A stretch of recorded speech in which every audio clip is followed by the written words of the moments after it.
Good afternoon, students.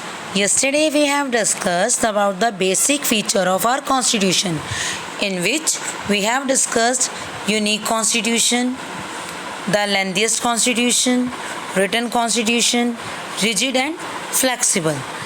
Okay, it means all these are the qualities of our constitution, right? And we have also discussed about the procedure of amendment of Indian Constitution कि Indian Constitution में changes कैसे कर सकते हैं. We have discussed that it is rigid कि इसमें हम change नहीं कर सकते, and flexible means हम इसमें changes कर सकते हैं. तो if it is flexible, then how can we make changes in our constitution? Okay, for this we have discussed there are three procedures, that is simple majority, special majority and special majority with ratification. Okay, now today we are going to discuss about our country. Our country is a sovereign, socialist, secular and democratic republic. Now we are going to read about the meaning of all these things. ये जितने भी words लिखे हैं, sovereign, socialist, secular और democratic Republic, ये है क्या? What is this? ये क्या चीज़ है, ये हम अब पढ़ेंगे. Okay, India is a sovereign state. India एक सोवेरियन स्टेट है because country is free from all external controls. Internally, we are free to make our own decisions. No other country can dictate its policies or terms to us, and nobody can interfere in our internal affairs. Okay, now it means our country has its own control. We are not under another country's control. ठीक है, हमारी country पर हमारी country का ही control है, country के persons का ही control है, इस पर किसी और कंट्री का कंट्रोल नहीं है. ओके, कि हम जैसे यूएसए के अंडर नहीं है या यूके के अंडर नहीं है या एनी अदर कंट्री, हम पर कोई कंट्री रूल नहीं कर रही है. Clear? We are free to take our on decision. हम अपनी कंट्री के बारे में अपने डिसीजंस खुद ले सकते हैं. खुद का मीन्स हमारी गवर्नमेंट, हमारी अपनी गवर्नमेंट लेगी डिसीजंस. ये नहीं कि हम किसी से पूछने जाएंगे कि हाँ जी बता दो, हमने चाइना हम पे अटैक कर रहा है तो हमें क्या करना चाहिए. No, we are taking our decision are on. ठीक है, तो हम किसी दूसरी कंट्री के अंडर नहीं हैं, हम अपने डिसीज़न खुद ले सकते हैं, अपनी पॉलिसीज़ खुद बना सकते हैं, and it is called sovereign state. ठीक है, what it call sovereign state, कि हमारे पास हमारी अपनी पावर्स हैं. We are not under the other country. I hope you can understand the meaning of this. Now the next one is socialist state. Socialist means there is no difference on the basis of economy. Economic या economics level पर कोई भी difference नहीं है. It means everyone has the opportunity to grow. ठीक है, अब अगर हम रिच नहीं हैं, वी आर पुअर, तो हमारे पास ये अपॉर्चुनिटी है कि हम हार्ड वर्क करें, अपना माइंड यूज़ करें और रिच बन जाएं. ओके, हमारी गवर्नमेंट कोई ऐसा रूल तो नहीं दिखाती ना कि हम अगर रिच नहीं हैं तो हम रिच हो भी नहीं सकते.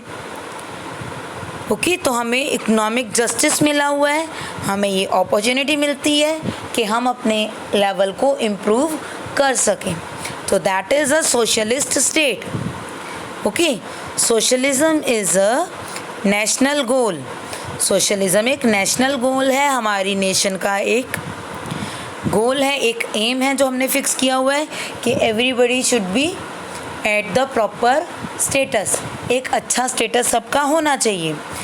India is against exploitation. Indians exploitation के अगेंस्ट हैं कि कोई भी रिच पर्सन पुअर पर्सन को एक्सप्लॉयट नहीं करेगा. Exploit means misuse. ठीक है, हिंदी में इसको शोषण बोलते हैं, आपने बहुत बार न्यूज़ में सुना होगा। तो कोई भी मिसयूज़ नहीं करेगा, एक्सप्लॉइट नहीं करेगा। And try to establish economic justice, और इकोनॉमिक जस्टिस होगा, इकोनॉमिक जस्टिस मतलब मनी के लेवल पर। अब ऐसा तो नहीं कि सबको इक्वल मनी दे दी जाए, ये पॉसिबल नहीं है, ठीक है, जिसका जैसा काम उसको वैसी मनी मिलेगी, राइट। बट हर पर्सन के पास ये अपॉर्चुनिटी है कि वो हायर इनकम या हायर मनी अपने लिए अचीव कर सकता है, अपने लिए उस सैलरी को ले सकता है। Okay, next is secular state, secularism we have discussed in 7th class also. You can see the different symbols of different religion, ठीक है, अलग अलग सिंबल्स हैं अलग अलग रिलीजन के। कोई बौद्ध धर्म का है, यहाँ पर जैनिज़्म का है, सिखिज़्म का है, क्रिश्चियंस हैं, हिंदू हैं, मुस्लिम्स हैं, तो बहुत से डिफरेंट ये यहाँ पर सिंबल्स दिखाए गए हैं। Okay, so secularism means or the secular state means the state has no religion, ठीक है, स्टेट का अपना कोई रिलीजन नहीं है। हमारी गवर्नमेंट ना हिंदू है, ना मुस्लिम है, ना सिख है, ना ईसाई है, ना किसी और रिलीजन की है, ठीक। Our government is our government without any religion. Okay, so everybody is free to enjoy equal freedom, every religion free to enjoy equal freedom. Okay, no discrimination on the ground of religion. किसी के पास religion के नाम पर कोई भी discrimination नहीं होती है। Okay, and right to freedom, right to freedom है सबके पास, that anybody can follow any rule, ठीक है, कोई भी पर्सन कोई भी रूल फॉलो कर सकता है। Okay, it is our fundamental right, ये हमारा फंडामेंटल राइट है कि अगर हम क्रिश्चियन बनना चाहते हैं हम क्रिश्चियन रूल्स को फॉलो कर सकते हैं। If we want to be a Muslim we can become the Muslim, if you want to be in Hindu तो वी आर हिंदू। ओके, तो जो भी रिलीजन हम फॉलो करना चाहते हैं we are free to follow religion.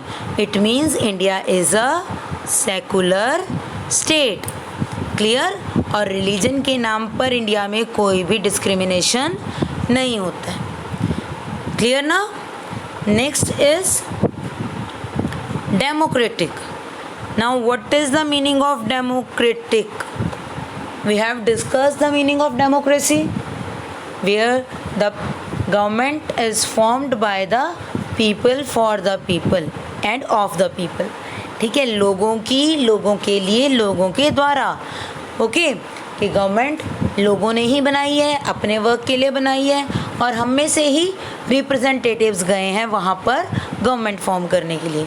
Okay, तो India is a democratic state, clear. Our government is elected by people, we have discussed कि हमारी गवर्नमेंट लोग ही इलेक्ट करते हैं। Administration of the government is carried out by the elected representative of the people, ये भी अभी discuss किया कि जो वर्क है गवर्नमेंट का वो कौन करता है, इलेक्टेड रिप्रेजेंटेटिव, जो लोग हमने चुने हैं हम में से ही वो लोग जाकर वर्क करते हैं। और गवर्नमेंट किसके लिए वर्क कर रही है? Running according to some basic rules, जो हमारे कॉन्स्टिट्यूशन में रूल्स बनाए गए हैं उनके अकॉर्डिंग ही हमारी गवर्नमेंट वर्क करती है। Okay, so in this we can say India is a democratic state, clear. The next is republic. Now listen to this carefully. Republic का क्या मीनिंग है ये ध्यान से सुनेंगे। रिपब्लिक का मीनिंग होता है कि हमारा जो हेड है, firstly tell me who is the head of our country. हमारी कंट्री का हेड कौन है? प्रेसिडेंट। तो प्रेसिडेंट क्या है? प्रेसिडेंट इलेक्ट किया जाता है, ठीक है, प्रेसिडेंट इलेक्ट होता है, क्लियर बेटा।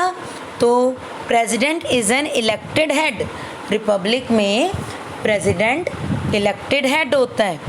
ओके, और दूसरी तरफ जहाँ डेमोक्रेसी है बट रिपब्लिक नहीं है, वहाँ पर हेरिडिटरी भी हो सकता है। ओके, तो इंग्लैंड जो है वो डेमोक्रेटिक तो है but it is not the Republic. Why it is not the Republic? Because the head of the state is hereditary. वहाँ का जो हेड है वो किंग या क्वीन है। Queen Elizabeth at this time वहाँ का हेड कौन है? क्वीन एलिजाबेथ, वो वहाँ की हेड है और वो इलेक्ट नहीं हुई है हेरिडिटरी के। उनसे पहले उनकी मदर या फादर किंग थे, तो उसके बाद वो क्वीन बनी and after her his son Prince Charles वो बनेंगे किंग, उसके बाद उनके बेटे बनेंगे किंग। तो इंग्लैंड में हेरिडिटरी स्टेट है और वो रिपब्लिक नहीं है। But India is a republic. क्यों? क्योंकि यहाँ हमारे प्रेसिडेंट इलेक्ट किए जाते हैं लोगों में से। क्लियर? ओके बेटा, तो you have to read this. आपको ये पूरा रीड करना है, अच्छे से समझना है, and if you find any problem you can ask. Thank you.